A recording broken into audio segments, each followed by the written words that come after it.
ICSE board exam का physics chapter में light से संबंधित जो ग्लास स्लैब होता है, रेक्टेंगुलर स्लैब, और ग्लास प्रिज्म से संबंधित क्वेश्चन हर साल घुमा फिरा कर आता है। यहाँ पर हम लोग डिस्कस करेंगे ताकि आप लोगों को क्वेश्चन का आंसर देने में कोई परेशानी ना हो। तो वीडियो को अंत तक देखते रहिएगा। देखिए, 2023 में जो क्वेश्चन आया था, एक इक्विलैटरल ग्लास प्रिज्म दिया हुआ है,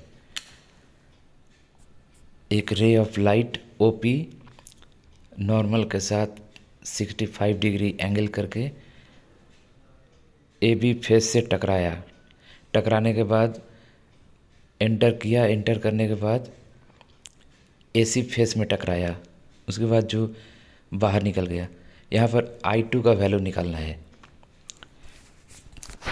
तो देखिए, प्रिज्म फार्मूला से हम लोग जानते हैं, प्रिज्म का जो एंगल होता है vertex angle A plus delta equal to I1 plus I2।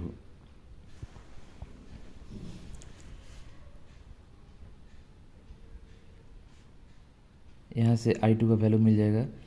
तो इस तरह से अलग अलग प्रिज्म जब दिया रहेगा तो सबसे पहले देखना कि रे ऑफ लाइट किस तरह से एंटर कर रहा है, कितना डिग्री एंगल बनाकर। फर्स्ट फेस के साथ अगर 90 डिग्री एंगल करके एंटर कर रहा है तो वो सीधा ही जाएगा, और जाने के बाद सामने जो उसका सरफेस मिलेगा प्रिज्म का, उस सरफेस पे टकराएगा।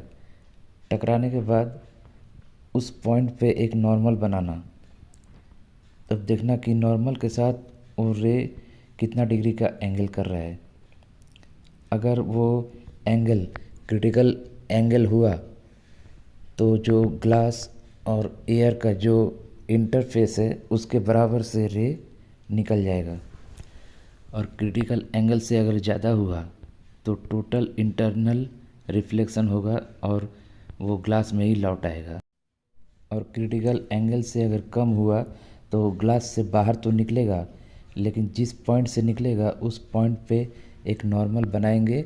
देखिएगा वो नॉर्मल से थोड़ा सा ज़्यादा एंगल बना रहा है। नॉर्मल से मतलब नॉर्मल से दूर हट जा रहा है।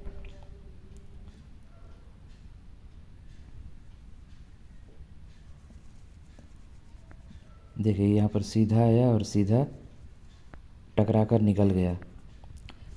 2020 का क्वेश्चन देखिए, यहाँ पर बोल रहा है कि complete the path of the monochromatic light ray A B. देखिए, एक एंगल बनाकर आ रहा है,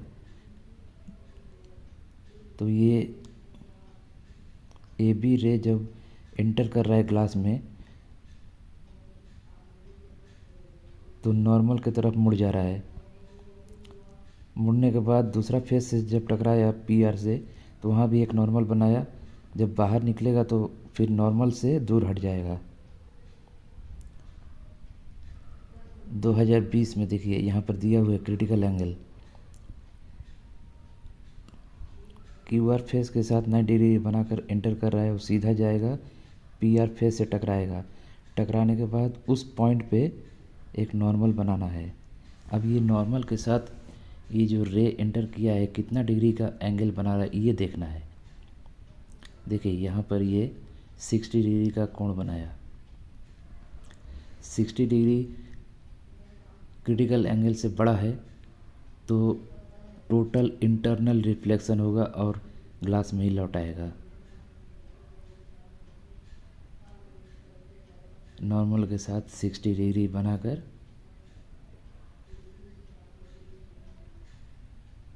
पी क्यू फेस से टकराएगा। अब वहाँ से एक नॉर्मल बनाएंगे। अब देखिए, नॉर्मल के साथ कितना डिग्री एंगल कर रहा है, ये होगा 30 डिग्री। अब 30 डिग्री जब बना दिया, मतलब क्रिटिकल एंगल से कम है, तब वो बाहर निकल जाएगा और निकलते समय नॉर्मल से दूर हट जाएगा।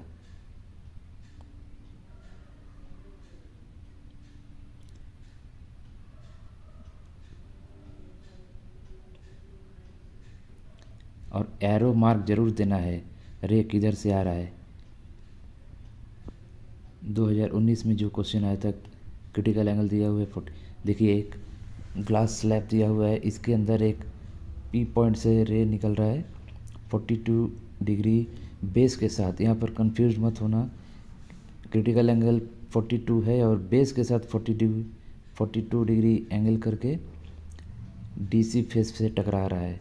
तो नॉर्मल के साथ 48 डिग्री एंगल बनाया तो ये टोटल इंटरनल रिफ्लेक्शन होगा और अंदर ही आ जाएगा। अंदर आने के बाद सीबी फेस से टकराएगा।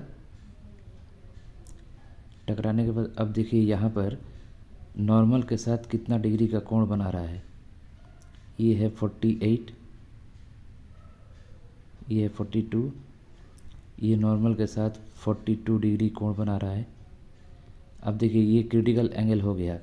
तो ग्लास और एयर का जो इंटरफेस है बी सी बी, उसी लाइन पकड़कर वो बाहर निकल जाएगा। क्रिटिकल एंगल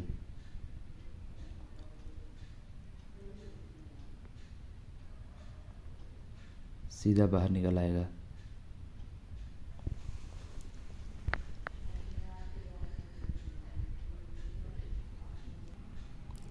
– 2013 में जो क्वेश्चन आया था, इसको रेयरर मीडियम है और डेंसर मीडियम है।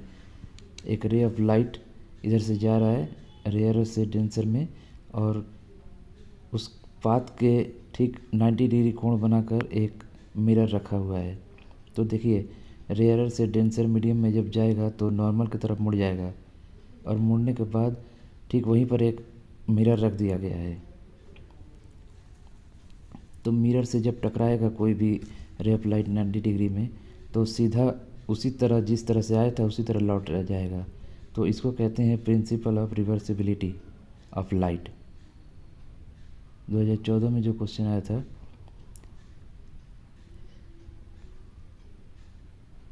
इमरजेंट रे दिखाना है। नॉर्मल बनाया, नॉर्मल की तरफ मुड़ गया, यहाँ पर एक नॉर्मल बनाया। अब बाहर जब निकलेगा तो नॉर्मल से दूर भाग जाएगा। –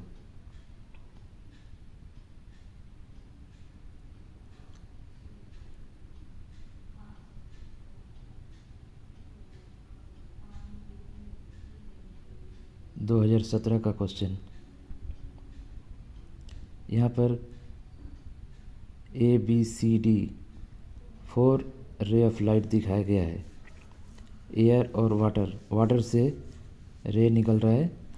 तो ए वाला जो है सीधा जा रहा है 90 डिग्री कोण बनाकर, तो सीधा बाहर चला जाएगा, और बी वाला जो रे है वो नॉर्मल के साथ नॉर्मल से दूर भाग जाएगा, और सी वाला जो है क्रिटिकल एंगल में है, तो वो वाटर और एयर का जो इंटरफेस है उसी इंटरफेस से बाहर निकलेगा, और डी वाला जो है टोटल इंटरनल डिफ्लेक्शन होगा।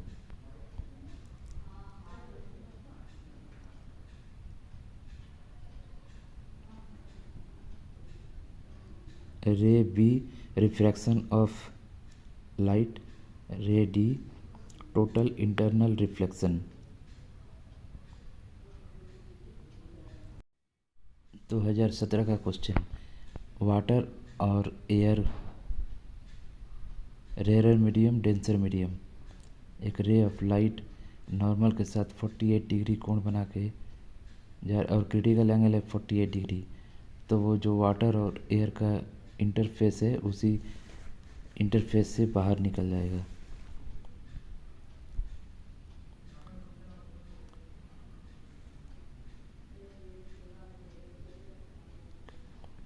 क्रिटिकल एंगल को अगर बढ़ा दिया जाए तो वो टोटल इंटरनल रिफ्लेक्शन होगा।